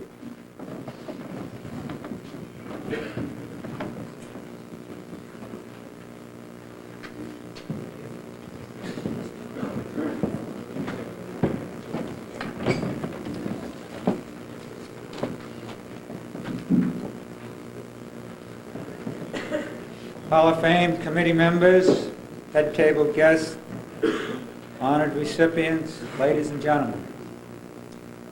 It's an honor to be here tonight participating in a program with such super athletes and sports enthusiasts. I'm here on behalf of my father, Smiling Bill Healy, to tell you a little bit about his life. He was quite a guy. He was born and brought up in Medford, Massachusetts, where early on he developed a love for football. He was a tough competitor and was respected for his hard work and aggressiveness. He was elected captain of the football team his senior year at Medford, and that led to a scholarship at Holy Cross College. At Holy Cross, he continued to excel at football. And because of his hard-nosed brand of football, he was selected for the All-East and the honorable mention All-American team. He was elected captain of an outstanding Holy Cross football team his senior year. He was also quite a boxer, and he won the light heavyweight championship of the college and also of Worcester County. While at Holy Cross, because of his happy, good-natured personality, he became known as Smiling Bill. And that nickname was to stick with him throughout his lifetime, as did that wonderful personality. Upon graduating from Holy Cross in 1923, he accepted his first job teaching and coaching all sports at Jesuit High School in New Orleans. During the 4 years that he coached there, his football teams won 2 state championships, and his track and basketball teams each won a league championship. But the heat of the South was too much for Bill, and he headed back north, and in 1928 he accepted a job teaching and coaching football at Wakefield. During the 16 years that he coached at Wakefield, he had some terrific teams, and he developed some great football players. But more important than that was the influence he had on the young people of Wakefield. He tried to instill in them his philosophy of life, which was to always have a positive attitude, that hard work and persistence was necessary to obtain your objectives, to always abide by the rules, and to seek a quality education. Those were the principles that he preached, and those were the principles that he lived by. Basic, simple, and yet for him they worked. And many is the young person in Wakefield who benefited because he believed in them too. In 1965, Bill was inducted into the State Coaches Hall of Fame. And in 1978, he returned to New Orleans, where because of the success of his teams at Jesuit High School, he was given the key to the city and made an honorary citizen. Bill was more than a great coach. He was also quite a scholar. He obtained his master's degree from Harvard University, and at Wakefield he taught Latin, algebra, history, and a course on anatomy. He was a great storyteller, and he had hundreds of stories about various incidents in his life. One of my favorites, and I'm going to repeat it for you, occurred in his anatomy class. I'm sure some of you will remember this. One morning, he told his class, Tonight I want you to study the chapters on the female body and the chapter on the male body. And when you come to class tomorrow, I'm going to give you an oral test. So the next day when they came to class, he said, okay, you've studied the chapter on the female body and the chapter on the male body. Mr. Spencer, I want you to tell me one of the main differences between the female body and the male body. Well, Frank got up and he said, Mr. Healy, one of the main differences between the male body and the female body is that the female frame is smaller. It's a very good answer, Frank, very good. Miss Smith, I want you to tell me the part of the body that increases to 7 times its normal size when stimulated by an outside force. Miss Smith stood up and she stuttered and stammered and she said, well, would you repeat that question, please? Name the part of the body that increases to 7 times its normal size when stimulated by an outside force. Well, she hemmed and hawed and she said, well, could it be part of the male body? I said, yes. Does it start with a P? Yeah. Oh, I can't answer that question. All right, Miss Smith, I'm very disappointed in you. Sit down, but I'll get back to you later. Mr. Sardella, I want you to tell me the part of the body that increases to 7 times its normal size when stimulated by an outside force. He puckered up and he said, that's easy, Coach. It's the pupil of the eye. Very good, Pop. All right, getting back to you, Miss Smith.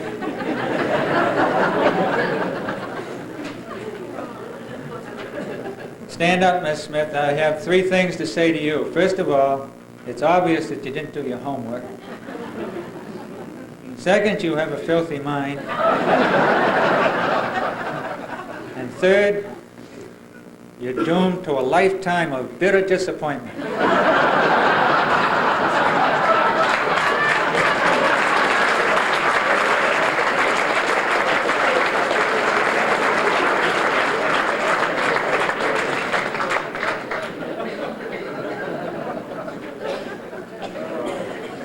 In conclusion, I'd like to point out that my father didn't consider the 42 years in the Wakefield school system as work.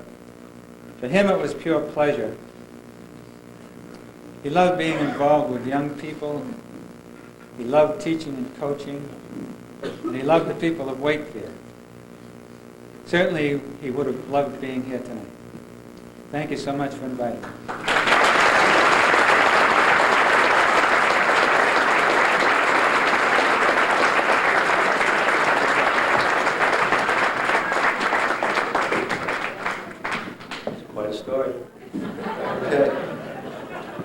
Next, I'd like to call up Mr. Mark Pankratz to present an award to Marsha Pankratz.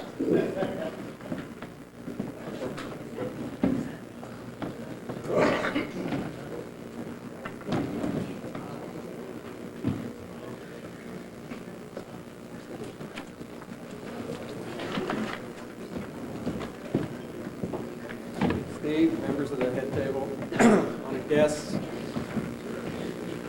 Ricky, it took you, let's say, 11 years before you got home into your own bedroom. I know a young lady I'm about ready to introduce only took 8. To begin with, I would like to start off first and introduce Marsha's mother, because if it wasn't for her mother, she wouldn't be here this evening. And of course, would you stand up, Doris?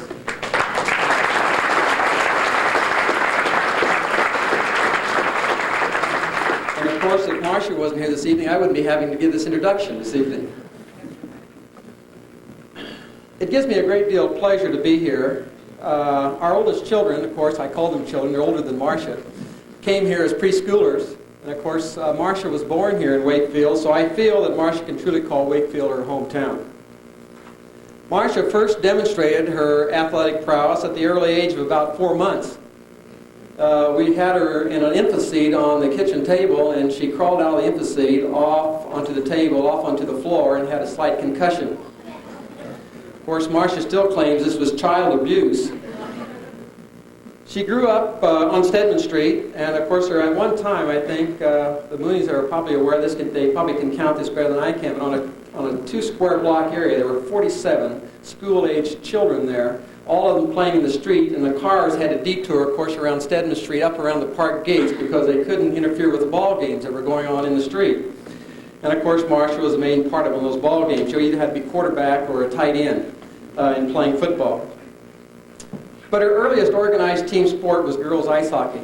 And I just talked to Damien this evening, and he remembers probably there were 3 girls on his third line. One was Missy Roos. I can't remember her first name, Sheehan, and of course Laurie Sheehan, and of course Marcia. Now they spent about 1/4 of their time on their knees, about 1/4 of their time on their ankles, and I think about 1/4 of the time on their rear ends. Now what does that leave us? About 1/4 of the time they might have been on their blades. But let me tell you, when any time Damien wanted to create chaos with the other team, he always put in that third line because they were all over the ice. I look around here and I see a lot of gentlemen my age, and I think about, I must have met you probably at 5 o'clock in the morning or maybe at 11:30 at night at Hockey Town. Or I see some of you here I might have met in the minor leagues or major leagues as managers. But it's very great, as I said, to be back here. Marcia was the second girl to play in Major League Baseball. She was a catcher on the VFW team, and when she was 12 years old, she made the All-Star team. There was one occasion when I remember playing catcher. There had a forced play at the plate, and I think it might have been in the All-Star game, and of course she caught the ball, but she was bowled over by the young man coming in from third base, and she dropped the ball. Of course, tears streamed down her face, and of course it wasn't from the physical hurt as much as it was from the emotional effect. But her teammates rushed in, consoled her, and they went on, of course, and won the game. But she did have an outstanding time when she was, as I said, playing her Major League Baseball with the boys. The first person to recognize Marcia's potential as an athlete, that is other than, of course, her mother and I, we recognize that all the time, but was Mrs. Donito, the varsity field hockey coach.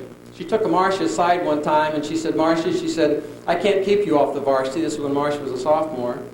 She said, in fact, you keep up going the way you are now, you're going to be an All-American. And of course, she went ahead, and in her senior year, she did become the Globe All-Scholastic. She played on a basketball team in her junior and senior year that lost only 3 games. She averaged 16 points a game in her senior year and was selected on the North All-Star team and also the All-League team.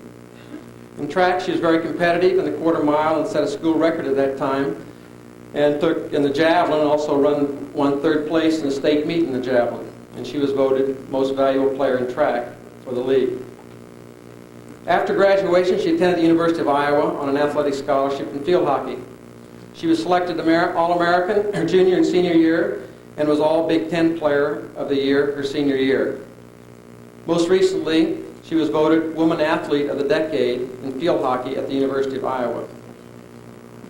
During her senior year, the Iowa coach informed us of the possibility that Marcia might make the Olympic team. She wanted to alert us, of course, of the financial problems that might exist, and also, of course, the time that Marcia would be having to stay away from her other endeavors and commitments that she might be making. Well, Marcia did make the Olympic team and participated in the Seoul Games. And since retiring as an active player, she has served as assistant coach at the University of North Carolina and has coached in summer Olympic training camps. She's presently employed as a broker in Edward D. Jones in Dover, New Hampshire.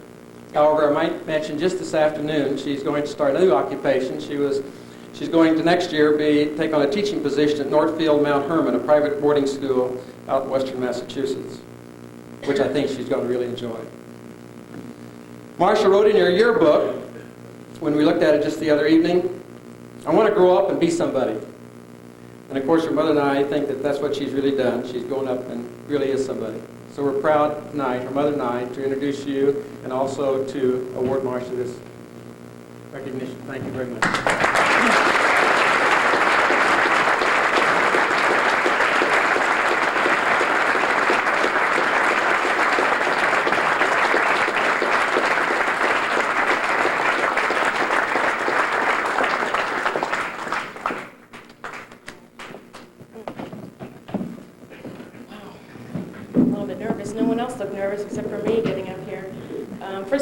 wanted to congratulate the other inductees tonight, and I really feel privileged to be standing up here amongst all of you. And I want to thank Mrs. Walsh and Steve and the rest of the members of the Hall of Fame committee for selecting me. I'm very, very honored and feel really privileged to be standing here. Kind of nervous. The other day, my mother called me and up in New Hampshire and said, you know, Marsh, the Wakefield girls varsity basketball team is in the state tournament, and they're doing very well, and they ended up making it all the way to the finals. And I was very, very excited. You know, I hadn't been around Wakefield for a long time, like the other gentleman that spoke, and jumped in my car from New Hampshire, and I rode down, and all by myself, I went into the garden to watch the team play. And I walked in there, and I was amazed. I just couldn't believe half of that garden was filled with red and white. And it really wasn't just the students or the parents of the players. It was the whole community was in there watching that team play. And it really hit home the fact that really what a wonderful community that I've been able to grow up in and be a part of. And the support that this whole town revolves around that school is just really amazing. I've lived in Iowa for 5 years and down in North Carolina, and I'm very hard-pressed to find a community anywhere else like Wakefield. This town should be very, very proud of itself and its school, and I've been very proud to be a part of Wakefield High. And I look out there tonight and I see so many faces that I recognize. It's been so long since I've been back, and there's so many people, the teachers and the coaches that I can recognize and that aren't here tonight that I really want to thank. I could go on forever, kind of like the Oscars, but I better not just thank all these people. But they know who they are, and you know, I appreciate that they've got special jobs. You know, they really reach out and touch the young people and affect their lives, and they've done that for me in a very positive way, and I really thank them for that.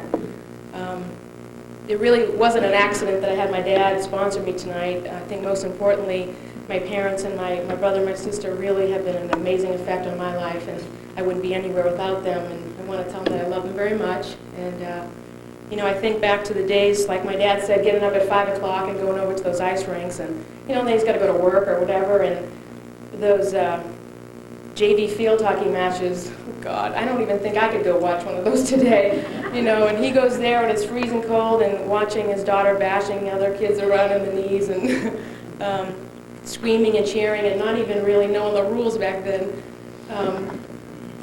From those days, having them on the sidelines all the way up through knowing that my parents and my brother and sister are in the Olympic Stadium waving an American flag, to go from that to the Olympics, really to have them there all the time has meant a lot to me, and I don't think they really know how much I appreciate them in supporting me in all of my endeavors. Thanks for that. One last quick story that I wanted to say. I remember, you know, for an amateur athlete like myself, there is no professional or whatever, and the Olympics really is the climax to a, you know, a nice career that I've been able to have. You think of those opening ceremonies, and you watch them on TV, and you say, oh boy, that is just something. And I remember coming home on the bus back to the village after those ceremonies and being a little disappointed. I was sitting there with one of my teammates, and I was just saying, you know, it was 95 degrees, and I had the sweater on, I was so hot, and we were there for 5 hours, and all these crowds of people, and we couldn't watch any of it, and God, we were just complaining to each other, and just really ragging on the whole thing, to be honest with you. And at that time, someone tapped me on the shoulder, and I looked back, and it was one of the U.S. rowers, and he looked at me, and I just never forget what he said to me. He said, you know, you may have been disappointed, but those 100,000 people in the stadium and millions of people around the world were watching you. And at that moment, they all wished they could have been you. And I'll never, ever forget those words, because it really hits home how lucky I've been, truly lucky. And I really have all of this community, this town, and the people that have touched my lives and my family to thank for that. So thank you very much.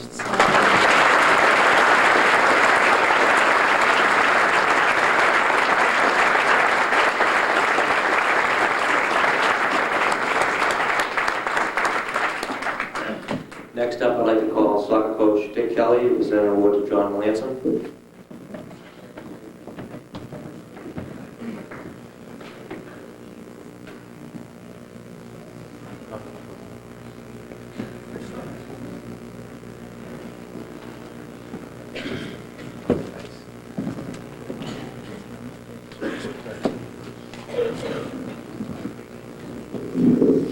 First of all, Barry, Rick will have the final word.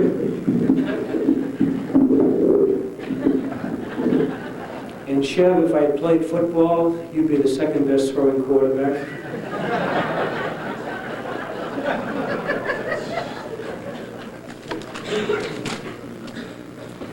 This is a great night. John Melanson, class of 1975, one of 27 children on the Elm Street complex.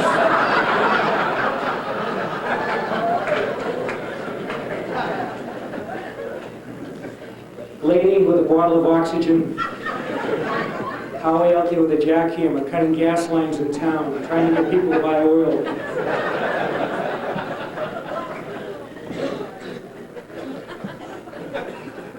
Here we have a person who made coaching a real fun time, and that's to his credit. As far as baseball goes, 3 varsity letters, 1975 Middlesex League All-Star, 75 his team won the Middlesex League Championship as well. 20 of 20 stolen bases. That has to be some kind of a record. He had a tryout with the Cincinnati Reds. In hockey, we went 3 varsity letters also. Captain of senior year, Middlesex League All-Star, member of 2 Eastern Mass tournament teams. A busy young man in soccer. I said that for last because I'm kind of prejudiced. 2 Lever Awards, captain, 2-time Middlesex League All-Star, Eastern Mass All-State, Coaches Association selection. He was the second one in the history of Wakefield to be picked in that position. He led the team in scoring on 26 goals in 18 games, and of those 18 games, well, he was injured in 5, I believe. We scored 20 goals as a team this year. So, John, we'd like to have you back.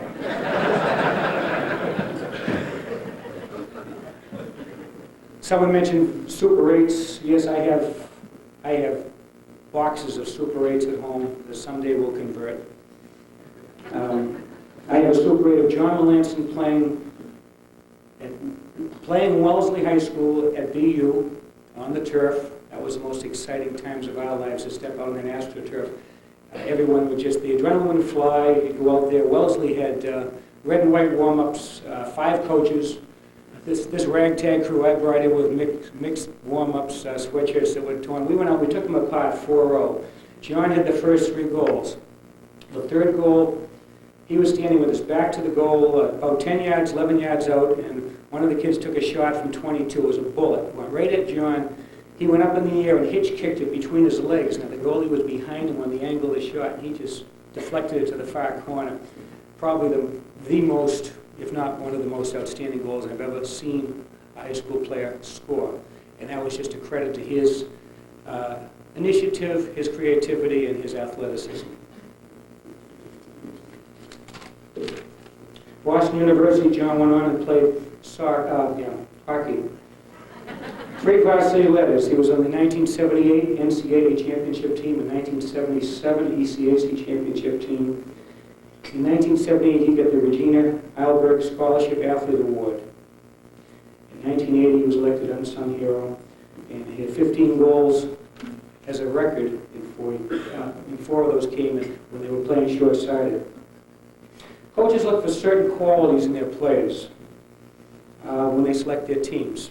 Athletic ability, intelligence, height, weight. The person, what kind of person is he? Leadership, etc. I, as a coach, feel extremely fortunate because I got one heck of a package given to me when John Melanson came to Wakefield. For this, we have a lot of pride in him, his family, and of course the other recipients here tonight. It's a privilege and certainly an honor for me to make this presentation to John Melanson. Talking to some of my friends saying, geez, it's football, we'll get killed. What sport can we play that we might not get hurt? Cross country? No, I don't think so. No.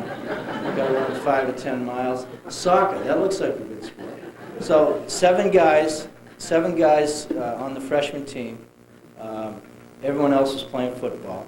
And we get down to the soccer practice, and we're down one end, the freshmen and the JV scrubs, and us, the freshmen, and we look down the other end, and there's guys like Dave O'Connor and Jimmy Fulham, and Coach Kelly's got the ball in the middle of the field, right between the net, and this guy's lined up on either side of the field. Blows the whistle, and we're down the other end incredulously.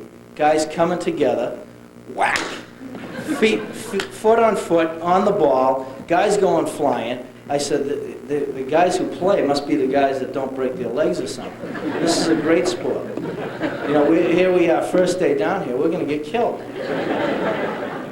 But it worked out pretty good, and I put in my yearbook, admires Coach Kelly. And that, thinking back again to the high school years, Coach, you meant a lot to me, and I know to my teammates, and the tradition that you've established with the soccer program, it just keeps showing through and through, and this is for me as well as my family. I know you've had all my brothers. Again, this is a great honor. I couldn't be more pleased. I'd like to acknowledge a few people. My siblings are here. My sister Joanne, who really wasn't too much of an athlete, but she sort of held the family together in all the endeavors that we went through as youngsters growing up. My brothers Tommy, Eddie, Peter, I hope I don't forget, Dennis, Timmy, Howie, and their wives, and my girlfriend Bridget is here tonight. I appreciate you coming. A few of my friends came. I'd like to acknowledge that. And my aunts and uncles are sitting here, and save the last but not least for my parents, who really have been the driving force in my life, and have really lent a lot of direction, and have been a very significant part of everything that I've been able to accomplish and go through in my life. Thank you very much. Appreciate it.